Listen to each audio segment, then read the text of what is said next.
Come on. We got the Mac. We got the Yay. And I'm going to go. We can't see it. Hold on.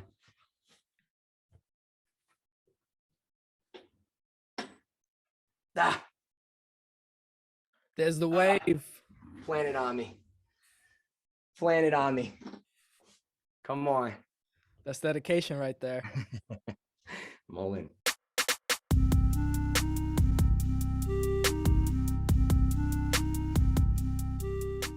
Welcome to LA on the Rise. This is all about people who are chasing their dreams. And today I'm with a hip hop artist who is making waves. Yeah. Ooh, starting puns early. Please introduce yourself.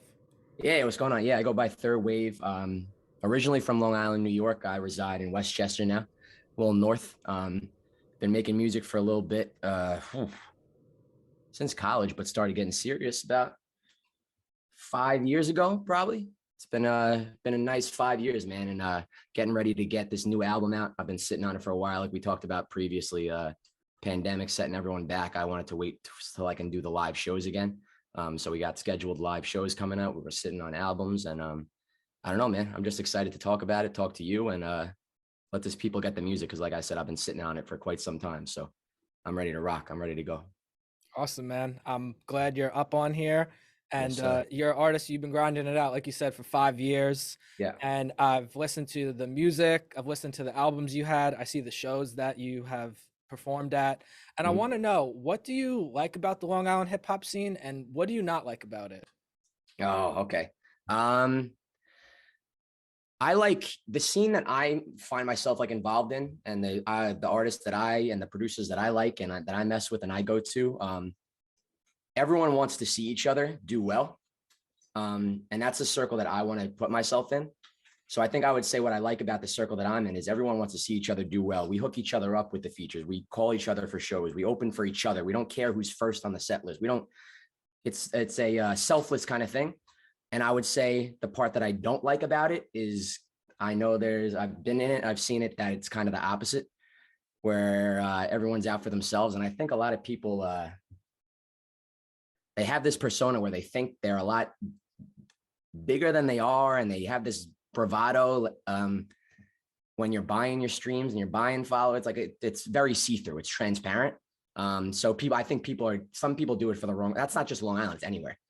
People doing it for the wrong reason. So I like to involve myself with people that are just for the artistry, man. That don't sell their soul for stuff, and that are just doing it for the music and for themselves. And when you do it for yourselves, it's genuine, and I gravitate towards that. So artists that I find myself working with is they have that same kind of attitude. It's really good you're around like the genuine people, because like Yeah. that it's way better than like these other local hip hop artists that like, because my thing is like I don't like the big egos. Yeah, yeah, right, That right. kind of turns Correct. me off. You know what I When mean? like why are you talking down to me? Because you have more Yeah. Instagram, because you have more Instagram followers than me. I can't do that. It's very see-through, and I just can't involve myself with it. I'm not beefing with anyone. I'm just not with it. I'll step out and involve myself with people that are like-minded like me. You want to shout out some of those people? Absolutely. I want to make sure I don't forget anyone. Let's see. So I'm doing a show March 12th in Amityville for opening for Brady James. Amazing artist. So genuine, so vulnerable, puts everything he has into this music production wise. He mixes his stuff, he masters, he's doing the whole process. Brady James. Marco is also on that show. I know you know Marco from the ciphers and the Oh yeah. unbelievable. His production and the way his rhyme schemes, his everything is in flat. Like I can't say enough about Marco. And Bro, I'll say that kid is on another level. it's unbelievable. It's Oh my crazy. God. And you hang out with him, and he's a nut job, dude. You're a nut job. But I love hanging out with him. He's crazy. He has such a good time, man. And he just has fun with the music, man. It's just fun. It doesn't have to be so serious all the time. It's fun. And you could get vulnerable and you want. I could say the same thing about Nick Moody, is the hardest working rapper that I know on Long Island. He's just does it every single day. He's in the studio. He does his full-time job, his other job. He's doing rap. He's doing everything at the same time. And he is just so good. Just how his same thing, like his inflection, his tones, his flows, his ability to do one song and then come back with a hip hop blop, and then he's got a poppy song. Just his range is crazy. And his just skill level is just he's setting the bar. And I tell him every time I see him perform live, that's another thing. His live performances are crazy. I tell him every time, I'm like, dude, you're my favorite, man. He just kills it every time. He does. Who else we got? Function Adams, awesome young kid. His melody game is crazy. His songwriting is crazy. Production. I like guys that just produce their stuff. They write their own stuff. They do harmonies, melodies.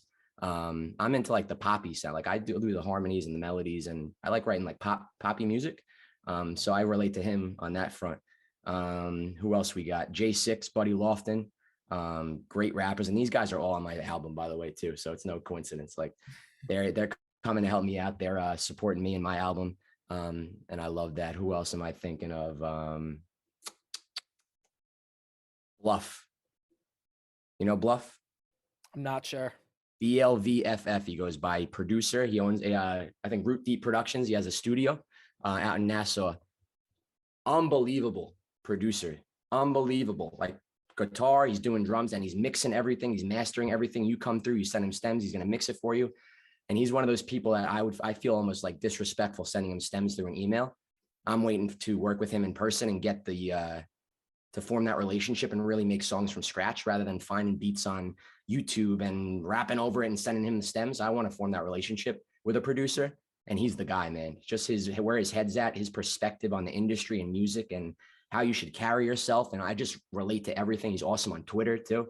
And he just speaks his mind and tells it like it is. And I haven't worked with him yet musically. I've hung out with him, met him a bunch of times, but I'm still waiting to do that in person. So Bluff is another guy, man.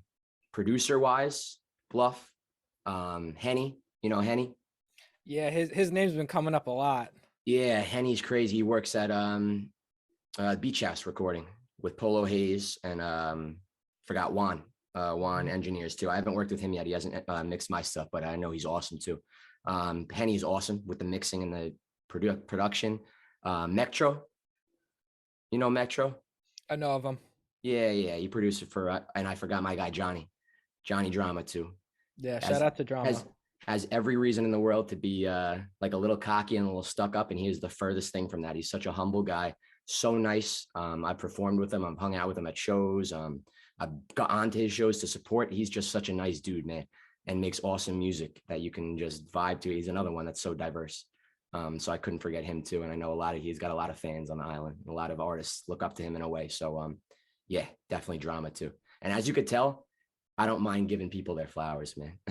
I think it's so important. I'm not too into myself where I think it's I can't say that I love this dude because then I look kind of soft or whatever. Like if I like you, all these people know that I fuck with them heavy because I let them know, and I feel like that's very important as a fan, as an artist, as just a human. Doesn't even have to be music, just anyone. If you appreciate someone, you love what they're doing, you love them in general, like let them know, man. You never know what's gonna happen, so just let them know how you feel.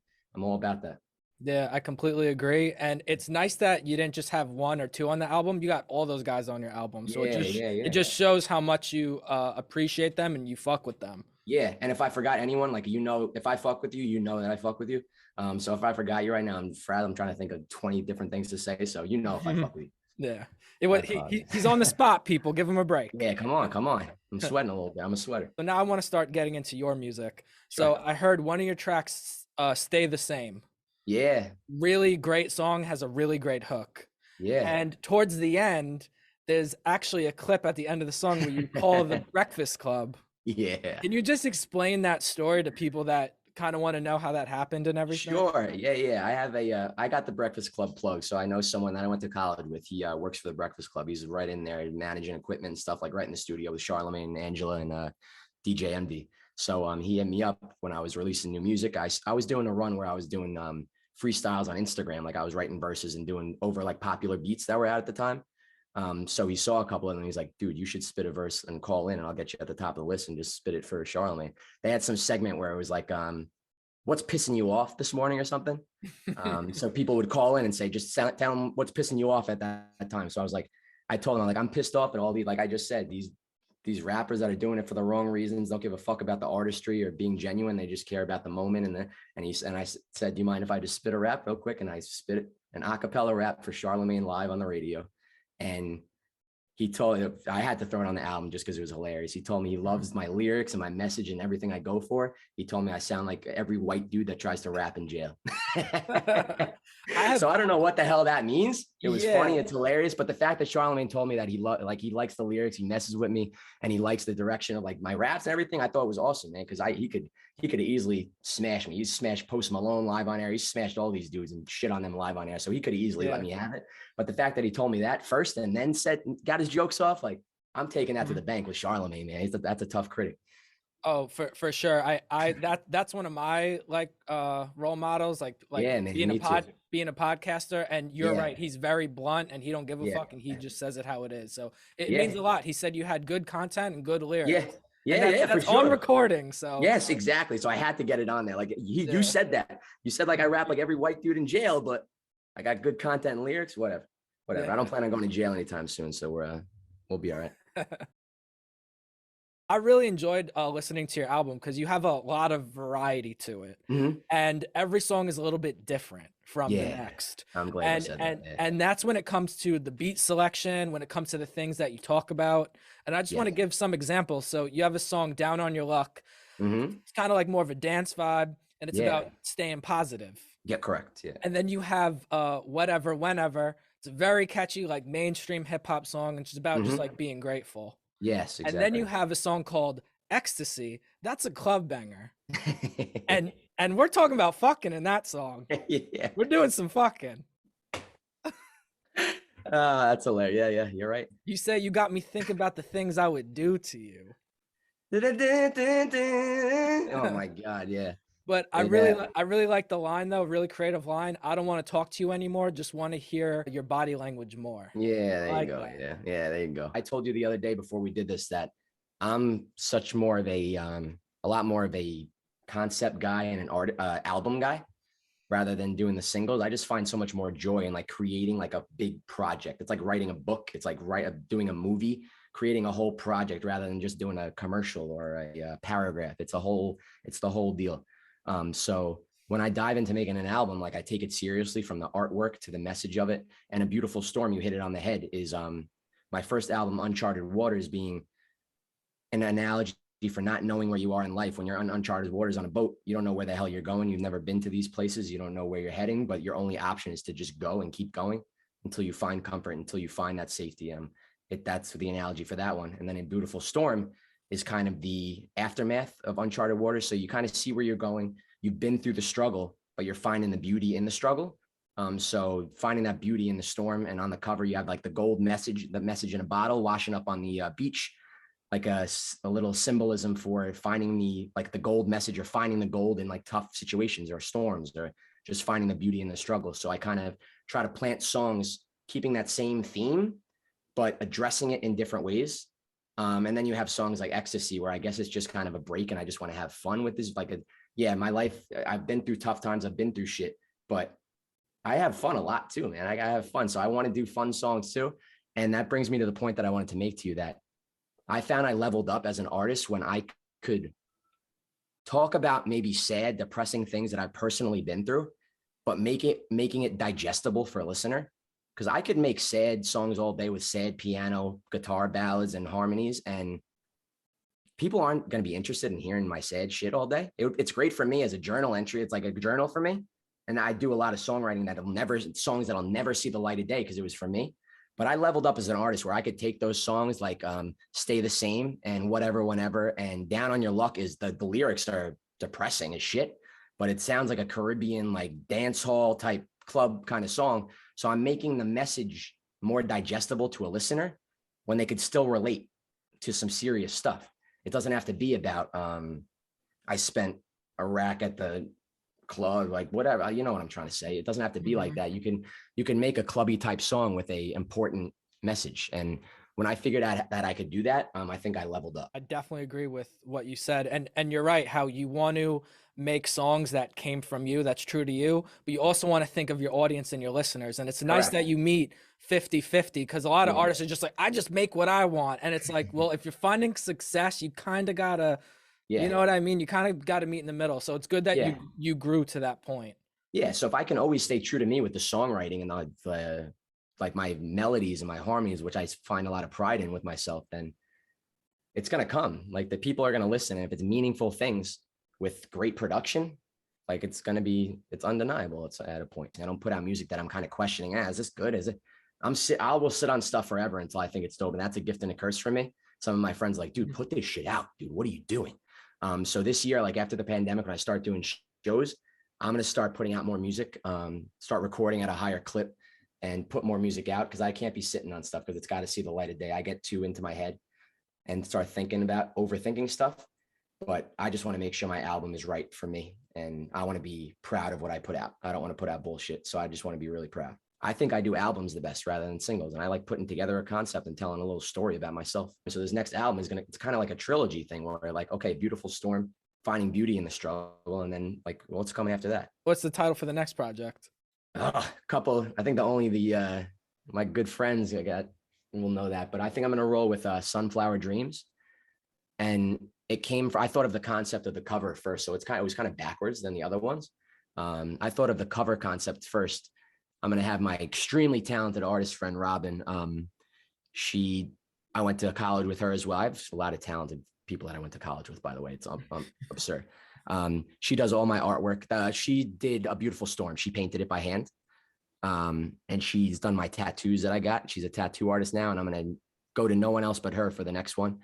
She's just waiting on me for demo pictures and stuff, but we're going to get it popping. So the concept is I'm going to be like looking down at a wilted sunflower, like a dying flower, and putting could tell that I'm putting all my focus on it. And in the backdrop behind me is going to be just like flourishing, like a floral scene, like lively flowers, colors, popping colors, where I'm kind of putting all my focus on something that's not panning out and not going to be worth it, when I got plenty of opportunities right there behind me. If I could just turn my focus and focus on my opportunities and being grateful for what I have, instead of focusing on the past or focusing on things that haven't worked out and playing the victim and playing the guilt card and why is this happening to me? Why has this always happened to me? Instead of doing that, having that attitude, try to look behind me or look around and see what's around. Stop focusing on the negative and look at all this beautiful stuff around you, man. And you could spin a negative outlook to a positive real quick by your perspective and attitude. So I thought of the art concept first, and then I just thought of Sunflower Dreams kind of just fitted. It's kind of catchy. I like it. I don't know. I just liked it. So I think I'm going to run with it. It's not in stone yet, but I think I'm going to run with it. I like how you're giving out like lessons through your art and the albums and the meaning. It's like people can really learn from this shit, bro. Yeah, for sure. And people need it too, especially in this crazy virus world that we're in. Like people need more fucking positivity. So I appreciate that you're trying to push that. Yeah, absolutely, man. That's all I'm about. Like I said, the integrity is everything for me. I'm never going to lose my integrity. I'm going to keep that strong no matter what. And that I put my head on the pillow at night, proud every night that I'm like that. So can't fail. This is your interview. I hate to talk about somebody else, but Tim Hunt's interlude. Dude, I'm bringing him up sooner or later. So I'm glad you brought him up first. Holy shit. That's a good story, man, about how that happened too. So yeah, Tim, we met through Jazz from A Hunt for Gold that from sessions. He worked with him. I went to college with Jazz. Jazz worked with him. He went to high school around Westchester with him. So I met Tim through him, and I've been going to his house to record for a couple years. When I did A Beautiful Storm, that was the album where I learned how to do everything myself. So I actually mixed everything on A Beautiful Storm, my vocals, and recorded everything myself. But I went to him to play the album for the last time straight through. And I said, it's bugging me. I think this album is done, but something is like missing where I need to split something up. Like how on a vinyl, if you spin a vinyl, you got to flip it because it's like they do that for a reason, like where songs are located. So it's kind of like a break. So I think I needed like an extra break in here. I'm like, Tim raps his ass off, and he's a better rapper than probably me and better than a lot of artists that I know in this bracket. So I'm like, can you write a verse and just spit it and we'll do it like a lunch table thing? So I literally had the metronome going. I recorded like the tabletop kind of drum thing, and he wrote a verse, and we just did it like in 10 minutes. And that was the last thing that made the album. And it was awesome. And it was a big hit. My friends loved it.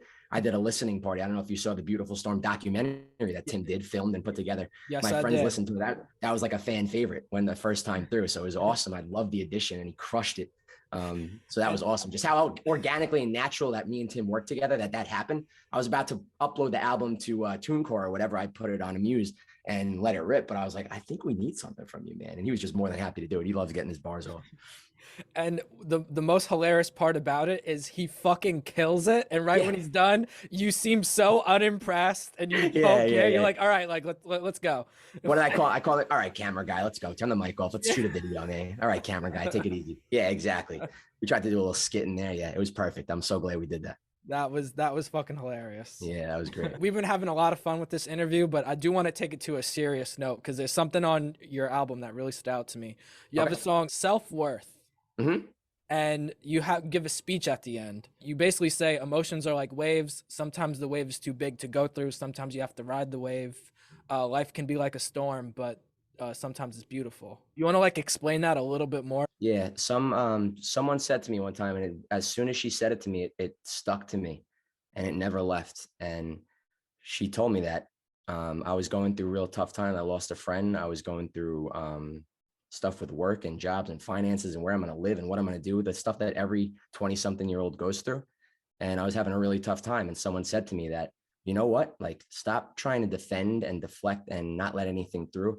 Sometimes your emotions are like waves. They might be too strong. There might be an undertow. You can't just go through them. You can't go over them sometimes, like real life, like real waves. You can't do it. Sometimes it's just too powerful, whether that emotion is happiness, sadness, depression, being excited, being upset about a situation. No matter what the emotion is, it could be too strong sometimes. So sometimes you just got to ride it out and ride the wave and let things come to you. Stop trying to fight everything. Let life come to you, because as soon as you start doing that, good things are going to start happening. And just keep being a good person. It's kind of that vibe. And that's where like Third Wave comes from. I had to put wave in my name somehow, because that really just stuck to me, man. And I'm a big like third eye guy and the third eye theory, and thinking from an elevated perspective and a spiritual perspective, and just having an elevated mind state. So I kind of just smashed those two and did the Third Wave, and that's what I've been running with, man. But being able to just ride the wave sometimes. I actually just recently got a tattoo from my friend Robin. In my mom's handwriting, she wrote out "ride the wave" and said "ride the wave," and I got her sound waves connected to it. So it's important to me, man. So every time I just look down, and it's my mom right on my leg telling me to just ride the wave. And another message that I think is very important to people. And I haven't, and no one's really, that track itself is just slept on, I think, too, just being the outro. So I'm really glad you're catching all this stuff, and it means the world to me, because I know it's not going on deaf ears, what I'm doing and the message I'm trying to send. So it means a lot. Yeah, of course, man. No, I thought it was really important too. And I was like, I'm glad he like gave a little speech, because you kind of like sum up the album. Yeah, exactly. Really nice. It just wrapped up the whole concept and what I was trying to do. I wanted to like write a couple sentences to embody that feeling. And again, it's over a guitar upbeat kind of song, where it's like a hype up song, but then it kind of fades out at the end, where I would say life could be a storm, but it's fucking beautiful. And it just echoes out into those guitar. And that's just how it ends, man. So it ends on like that positive note, where I'm going to take this storm, I'm going to make it beautiful, and I'm going to carry this on to the next album. And you've heard a couple snippets from the new one. This is a positive, uplifting, even if it's kind of important things in my life, I find a way to spin it in a up-tempo, positive way that's more digestible for people to listen to and bang in their car, when they're alone at night, just anything. Like, I want to keep that variety going, so I'm not a one-dimensional. Don't try to put me in a box ever. Don't do it, man. Don't do it. Yeah, you definitely have a lot of variety. Like when you are releasing new music, like I never know how it's gonna sound like or what it's gonna be, but I know it's gonna be fire. That's one of the bigger compliments that I could receive, because I don't want people to think, we got a Third Wave song coming up, I already know what this is gonna sound like. That's trash. That's trash. That's why the artists that I love, I never know what they're coming with. And I appreciate I'm the biggest Kanye West supporter and fan in the world. When he puts out an album, you don't know what the fuck it's going to sound like, man. And I love that. Just taking risks. Stop being safe. Take a risk. Do something you haven't done. I don't think people are going to like this because it doesn't have trap drums. Who the fuck cares, man? Make something new. Try something new. You never know what's going to catch and where it's going to bring you next. So if you do something that you didn't expect, and it's like, I kind of found like a new pocket here, like a new flow. I kind of found a new whatever. You never know what's going to happen. So like, step out and take a risk sometimes, man. You don't have to put everything out either. Like I said, make songs for you that'll never see the light of day. It's cool. I've wasted so much. Take that back. haven't wasted. So I've spent so much money on just production and things and time on music that's never going to see the light of day. But that shit has made me such a better artist and even a better person, because it like this songwriting stuff is like journaling for me. So even if I don't put it out, I'm getting this shit off my chest somehow. And this is just my outlet, music. A lot of people don't even know I'm a goddamn elementary school teacher, man. So like I'm a health teacher. So I preach that and coping techniques and having healthy coping techniques when you're upset and something's frustrating you, and not screaming at people or displacing your anger and taking it out on people. That's a huge, huge message that I have, and having a growth mindset and staying positive. And even if you're not good at something right away, just keep working and chipping away. That's what I tell my kids, man. And I don't just lose that when I leave the school. I put it into everything that I do. And Yes. to music, to relationships with friends and family, to anything. When I leave that school, it's the same message that I'm telling these kids. And that's why I gravitated towards teaching and coaching as well, because I want to spread this mindset and this positivity and the passion and energy that I have into these young kids, man, because they're going through a tough time right now in school, with the masks and the Zoom and the this. And I just want to be that light in their lives where I could bring that to them. And in every aspect of my life, I keep that same energy. So again, I'm proud of myself for that. And I put my head on the pillow every night, proud. So that's all I could say. And you should be proud, man, because you're teaching these lessons that someone young can apply to their life through hip hop music. And most of the hip hop music, there's not that many great role models. Yeah.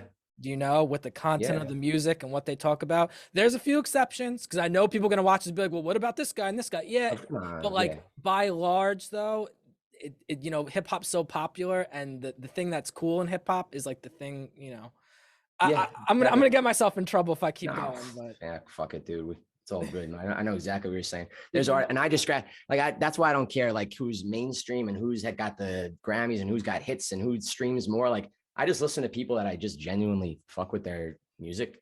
And sometimes I do love. It doesn't have to be a great message. I don't want it to come across like, oh, every song has to have this great inspirational message. And I have to stand on my soapbox and talk down on people and tell them the right way to live. Sometimes you need a fucking turn up song and drink to and have a good time that doesn't have shit in it. Sometimes you just need to let go and play one of those songs where it has nothing good in it, no good message in it, but it sounds awesome and I have fun to it because it evokes an emotion. Any good song, any song that you like is going to evoke some kind of emotion in you. So whether it's I want to punch or throw a baby through a wall because it gets me so hyped up, or I want to cry myself to sleep right now because this is hitting so hard home. It's an emotion. You're feeling something. You don't fuck with a song when you're just like, that's when you know you don't fuck with it. But if it brings you some kind of emotion, man, it's all good. So sometimes you just got to let loose and play some of those bangers and have fun.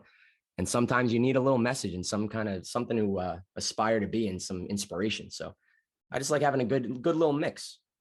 But the people who I idolize are the people that you're talking about, who I could find inspiration from and I could relate to in that way for sure.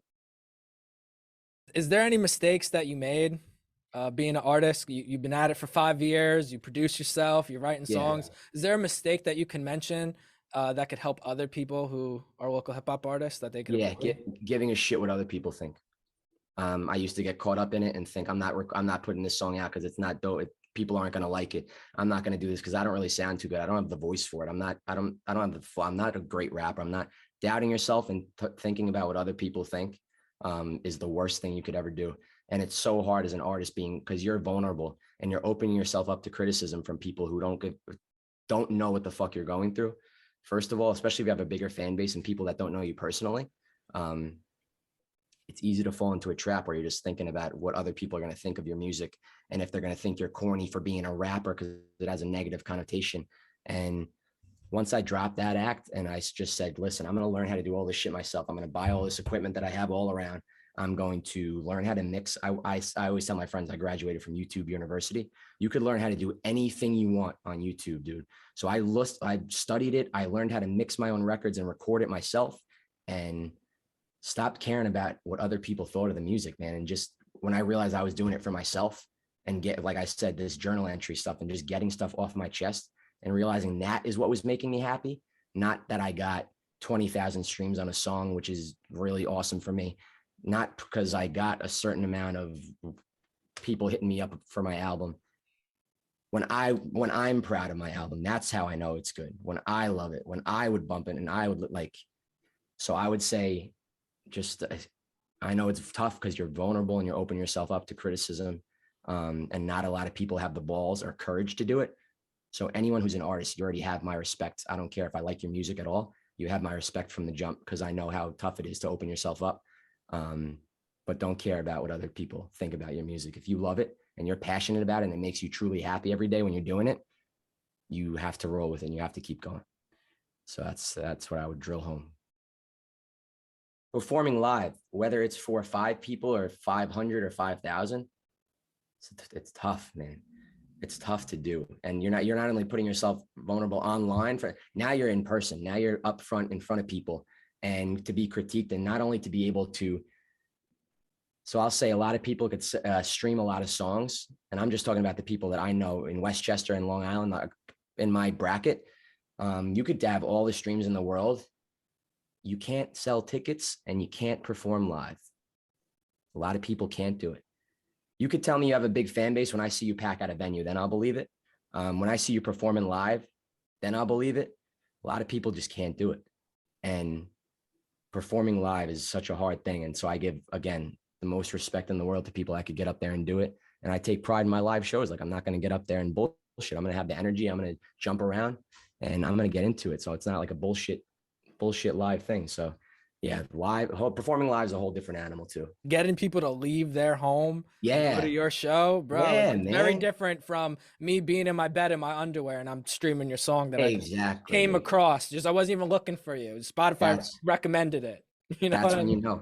And on a more mainstream level, you have guys that are breaking streaming records and can't sell out a 2,000 person venue.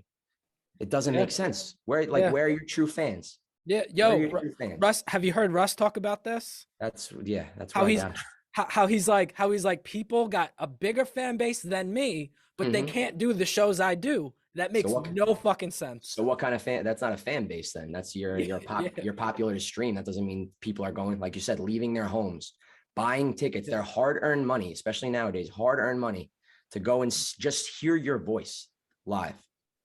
But like the people that in my circle, the people I fuck with, I will always have people at my shows. And it means the absolute, on the microphone, I tell them live, you guys that came out for me, it means the absolute world to me. You have no idea how much I appreciate it because it's a big thing, man. Like people spend their money to see you and come to you. That's a fan, not someone that presses play on Spotify and then skips to the next song. I mean, I'd much rather play a venue where 20 people buy tickets for, and I could play for 20 people, would do that any day of the week than get 20,000 streams on my new record any day. I'm glad you're like just talking true from the heart because people need to hear this shit. Yeah, I'm genuine. I'm passionate about it. And I want to do it the right way for me.